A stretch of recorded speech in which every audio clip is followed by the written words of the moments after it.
tidak berjalan mulus. Wakil Ketua Komisi Yudisial, KY, Iman Ansori Saleh, menduga ada kong kali kong terkait perubahan vonis untuk Hengki. Karena itu, Komisi Yudisial KY bertekad untuk mengungkap ada apa di balik pengunduran diri Ahmad Yamani. Kalau bukti-bukti belum, tapi kita memperoleh laporan dan memperoleh informasi memang ada. Nah, tentu kita akan buktikan, kita tidak bisa, kita punya menggunakan praduga persangka dulu. Kalau memang terbukti nanti baru kita sampaikan. Laporan itu dari siapa? Ya, saya tidak menyebutkan ya, tapi informasi resmi dari belum ada. Tapi saya memperoleh data istilahnya A1 justru dari Mahkamah Agung sendiri. Tapi datanya ini ada dokumentasinya itu? Ya, tentu tidak ada tertulisnya, tapi saya yakin karena yang memberikan informasi itu saya percaya dan itu punya posisi yang cukup bagus di MA. Ya. Jadi, betulkah kesalahan Ahmad Yamani hanya sebatas pelanggaran kode etik? Bisakah Komisi Yudisial mengungkap ada apa di balik pengunduran diri Hakim Agung tersebut?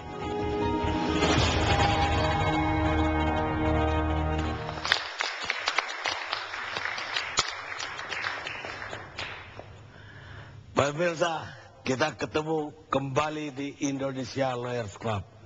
Pekan lalu baru saja kita membahas, benarkah mafia narkoba sudah masuk istana?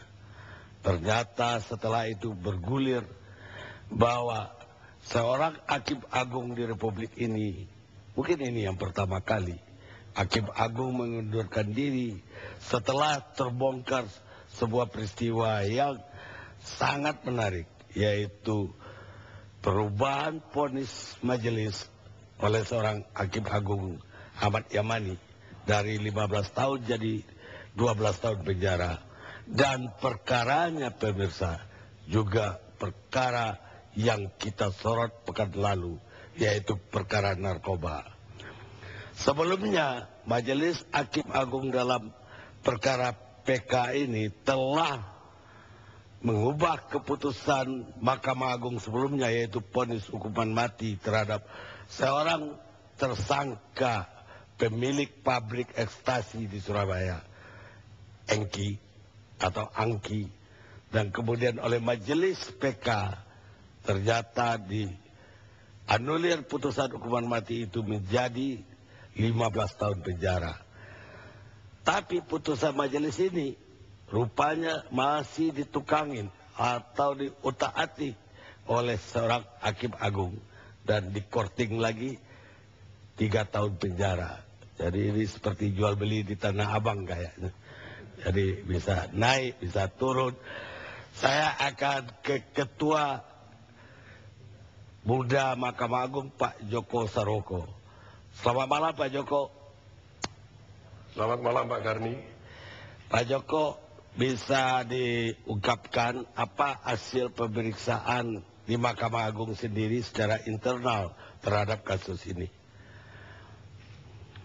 Ya, pemeriksaan ini memang dilakukan, sasarannya adalah apakah ada pelanggaran pedoman perilaku yang dilakukan oleh Hakim Agung AY. Tentu pemeriksaan itu berbeda dengan pemeriksaan di tingkat penyidikan. Dan ketika kita memeriksa, bukan juga bertindak sebagai hakim atau menghakimi, ya, tetapi hanya mencari data-data dan mengungkapkan fakta-fakta apakah benar yang bersangkutan melanggar pedoman perilaku. Nah, ternyata temuannya adalah ada perubahan amar putusan yang itu diketahui karena ada perubahan setelah penandatanganan putusan itu. Dan itu nyata sekali, perubahan itu tertulis dalam bentuk tulisan tangan.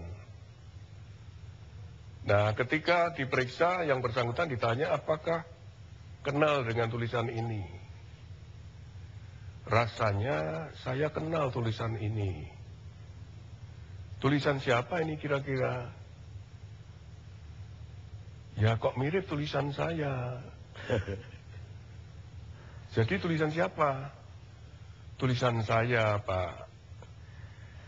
Loh, kenapa kok ada penulisan begini? Apakah memang ada musyawarah ulang? Tidak, Pak. Tapi kenapa kok ada perubahan? Ya inilah kelalaian dari saya. Sekali lagi pemeriksaan ini berbeda dengan pemeriksaan di tingkat penyidikan. Kita bukan mencari aspek hukum pidana, tetapi yang kita cari adalah adakah terjadi pelanggaran kode etik apa tidak. Demikian Pak Karni. Pak, seingat saya atau yang saya ketahui bahwa majelis hakim biasanya dalam rapat majelis itu menyepakati amar putusan. Tapi yang menulisnya biasanya harusnya kan panitera. Bagaimana bisa salah satu hakim agung kemudian menulis lagi? Apakah ketika ditandatangani belum ada amar putusannya? Ya begini, yang terjadi di Mahkamah Agung itu putusan yang disepakati adalah putusan hasil musyawarah dan ucapan. Kemudian setelah itu dikasih tanda lingkaran di dalam advisblad itu. Dan kemudian 3 orang majelis itu menandatangani berada di dalam lingkaran itu.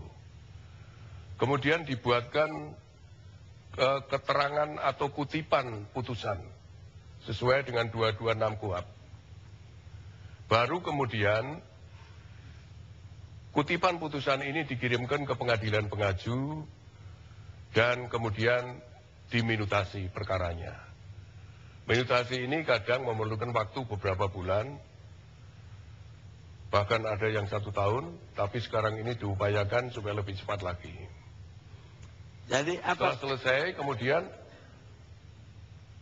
Setelah selesai, maka kemudian ditandatangani oleh Majelis Hakim Agung. Tentu setelah melalui koreksi dari asisten, kemudian askornya, asisten koordinasi, koordinator, dan kemudian P1, pembaca 1, dan pembaca 3 adalah ketua majelisnya. Setelah itu ditandatangani. Jadi apa kesimpulan tim pemeriksa yang menemukan fakta demikian, Pak Joko? Kesimpulannya adalah ada perubahan amar putusan dari 15 menjadi angka 12. Dan kemudian setelah lengkap putusan itu dikirimkan ke pengadilan pengaju, yaitu pengadilan Surabaya, pertama yang 12 tahun dulu dikirimkan. Nah, itu terjadi kira-kira bulan Januari atau Februari 2012. Dan pada bulan September yang 15 tahun itu baru di launching di dalam website Mahkamah Agung. Pada bulan September itulah kemudian diketahui oleh publik melalui website karena putusan itu ternyata dari pidana mati menjadi pidana 15 tahun dengan pertimbangan antara lain adalah pidana mati bertentangan dengan Undang-Undang Dasar 45. Selain tindak pidana narkotika, ternyata tindak pidana lain juga didakwakan sehingga dakwaannya tersusun secara kumulatif, yaitu narkotika dan pencucian uang. Itu yang saya ketahui, Pak Karni.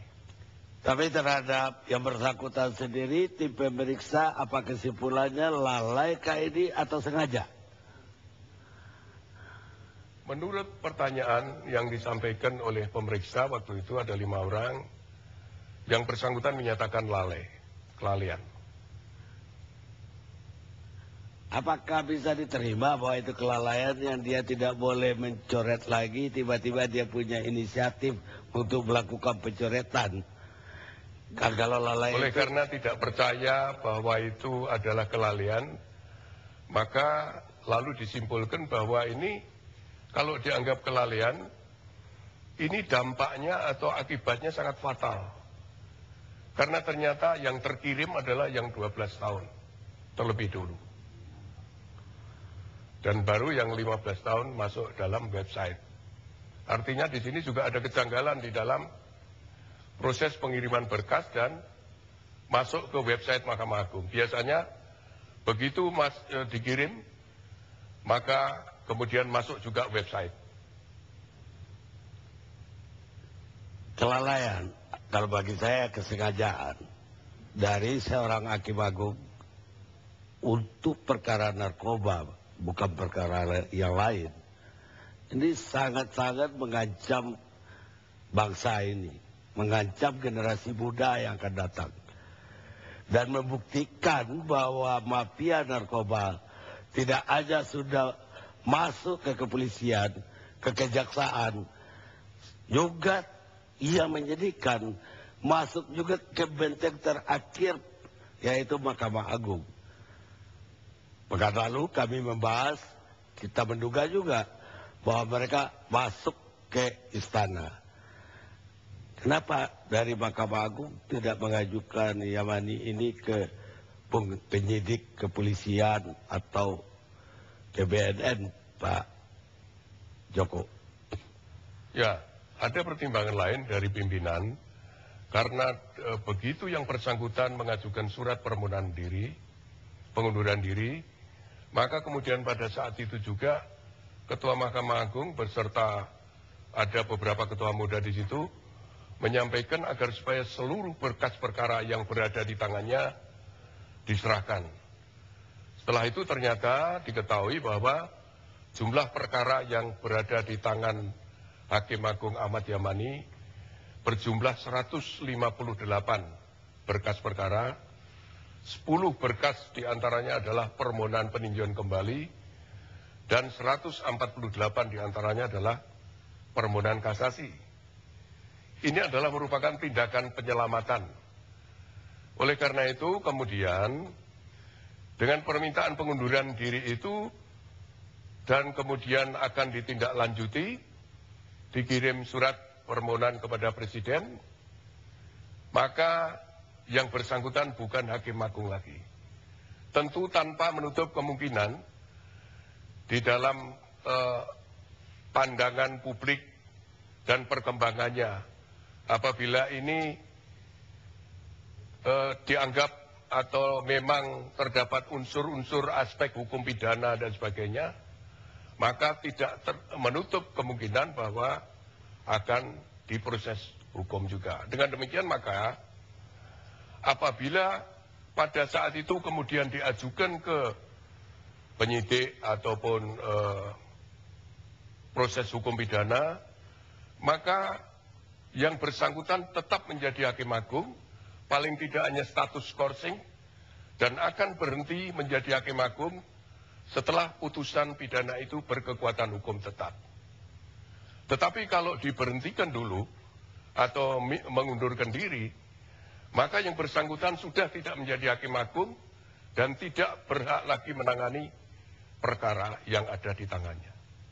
Saya kira itu pertimbangan yang mungkin paling baik demi penyelamatan berkas perkara yang berada di tangan yang bersangkutan.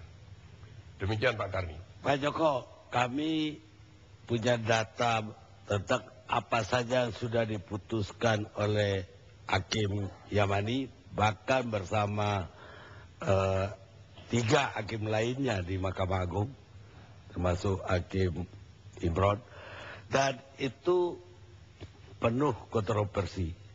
Jadi saya ingin tahu kenapa tidak dari awal dari Mahkamah Agung memberikan preventif agar tidak banyak terjadi penyimpangan yang juga merusak nama mahkamah yang kita harus bela sampai kapanpun. Jadi tapi saya minta Bapak menjawab setelah kita rehat sejenak.